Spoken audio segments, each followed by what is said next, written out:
Here I have a single board computer called the UP-Core. This is part of a range of UP branded single board computers produced by a company called Aon Technology, which is part of ASUS. I haven't opened this up yet, so we'll get this open, see what this has to offer, and compare it to a few alternatives.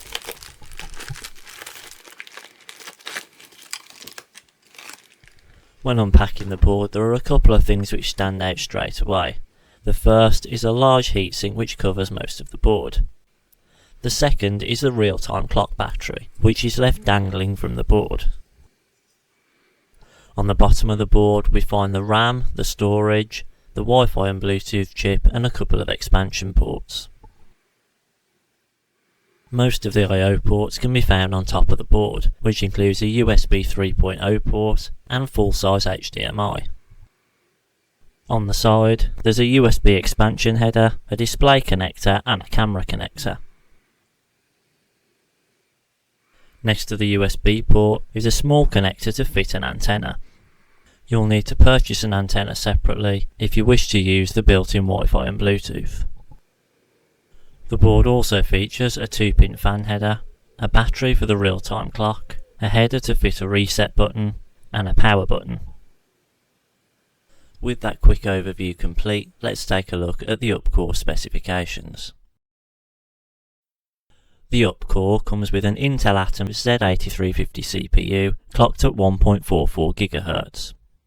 This is paired with low-power DDR3 RAM up to a maximum of 4 GB. 2 GB and 1 GB versions are also available. A single USB 3 port is provided out of the box, though signalling is available for additional ports to be added through expansion boards. Display output comes from a single full-size HDMI port, though again it's possible to expand this capability through expansion headers. While this board doesn't come with Ethernet support, it does have Wi-Fi and Bluetooth built in which you can use out of the box, though the Wi-Fi is restricted to 2.4 GHz networks. Storage on the UP-Core is built in, with 16, 32 or 64 GB versions available. This storage is not user replaceable, so if you wanted to expand the storage on this board, you'd either have to use a USB port or use an add-on board which provides additional storage functionality. Where this board really shines is through the wide range of expansion headers that are available. In particular, the 100-pin connector exposes a huge amount of additional functionality, including PCI Express, USB, HDMI, and a large number of general-purpose I/O pins. Prices start from around $109, though they're often available at a much lower price. Certainly, the one I have here costs much less.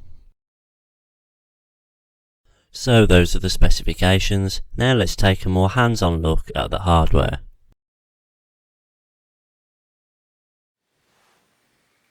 To start the more hands-on look at the UP-Core, I thought it would be interesting to do a physical comparison with the Wise 3040, which has the same CPU. This really highlights just how small the UP-Core board is. The 3040 is hardly a big device, but the UP-Core is significantly smaller. Of course, the 3040 does have more I/O ports ready to go out of the box, for example a second display output, Ethernet and extra USB ports, but there is still quite a significant difference in size, even taking that into account. The UP-Core even includes Wi-Fi and Bluetooth out of the box, which is not typically present on the 3040, or at least not without an expansion card.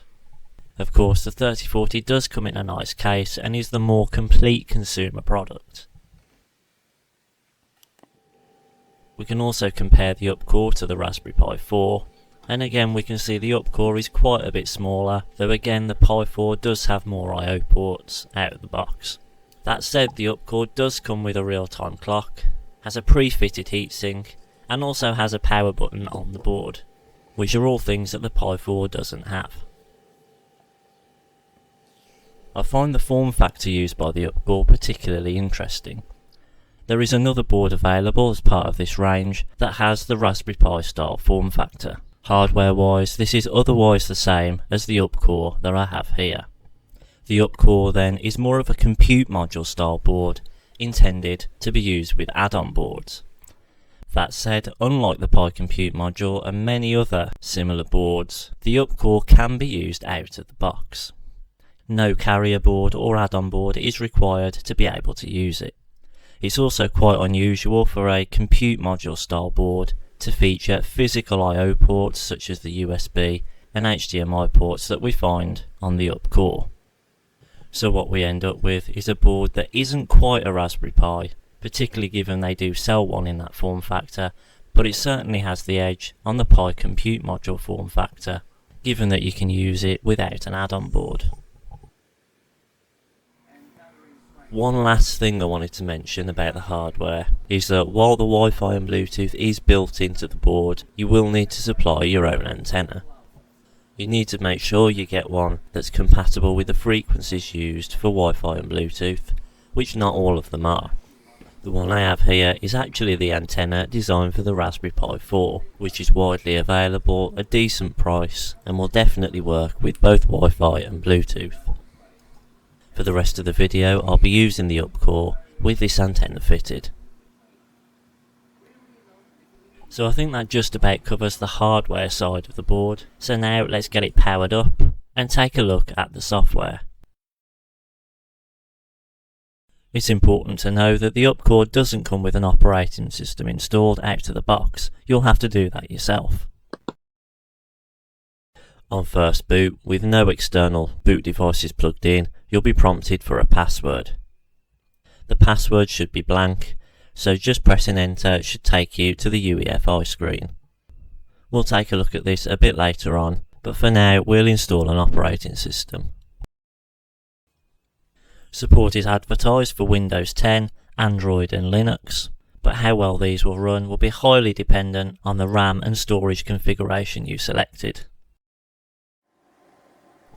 One thing you will have to consider when trying to install an operating system is the fact that there is only a single USB port.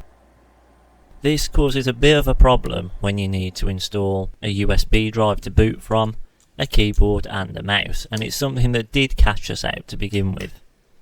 A simple USB hub will be enough to overcome this. In testing, Windows 10 performance proved to be slow, but not unreasonably so. It's definitely usable if this is something you really wanted to do.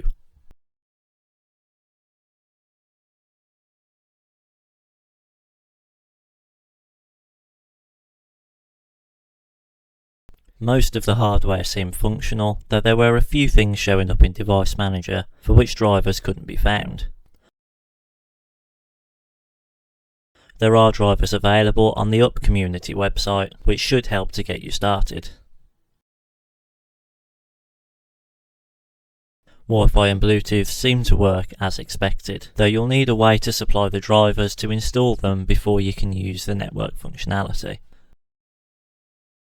It's also possible to install Windows 11, but not officially, due to the CPU not being supported.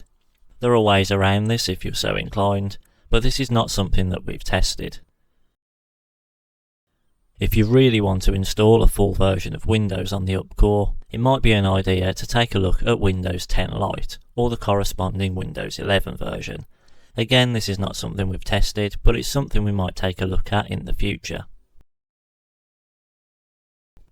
Out of the box, Linux support seems to be much better, with Wi-Fi and Bluetooth working and with no obvious functionality missing. It was quite simply a case of installing the OS as we would with any other machine, and it worked perfectly. What we haven't tested is the support for Android. There is an Android 6.0 image provided on the UpCore site. There are a lot of devices out there with much more recent software support that will be far better for this purpose. Onto the UEFI now, and the implementation on the UpCore is a fairly standard affair from American megatrends. It includes a lot of the features that you generally expect to find on a PC, such as CPU, USB and chipset configuration, though for the typical user the default settings will be fine. While there's no option directly here to add new boot entries, using a tool such as Linux's EFI boot manager, it is possible to add more boot entries. There is an option to switch between either Windows or Android boot modes. To be honest, I'm not entirely sure what the difference between those is, so we've left that set to Windows. It's worth noting that there is no legacy boot support on the UpCore, so you will need to use operating systems that support UEFI. These days, this should cover pretty much everything, so the lack of legacy support shouldn't cause any issues. So that pretty much covers the UEFI and indeed the software section of this review. So we'll now move on to take a look at some benchmarks. The hardware specifications of the UpCore are very similar to the Dell Wyse 3040 that we covered recently in another video. Unsurprisingly, in benchmark testing we found performance to be pretty much identical, with overall performance being somewhere in the ballpark of that of a Raspberry Pi 4. If you haven't already, check out our video on the Dell Wyse 3040 for a more in-depth look at the benchmarking. One area that we do need to highlight though about the UpCore is the performance of the built-in storage. This was much faster than the storage in the 3040, and while the Raspberry Pi 4 is entirely dependent on the microSD card that you use, in our testing the Pi was the slowest of the three. Faster storage speeds will be of great benefit to certain applications, such as hosting a web server. In more intensive tests, the UpCore did tend to come in a bit behind the 3040, which we believe is most likely down to the smaller heatsink. The board itself is smaller, and as a passively cooled device, this will limit the amount of heat that can be carried away from the CPU. A header is provided to add an active cooling solution should you want to squeeze out that bit of extra performance. All in all, performance is pretty much what you'd expect from a device of this size. It's quite capable, particularly running in a more of a web server configuration, but it's going to struggle in more intensive applications.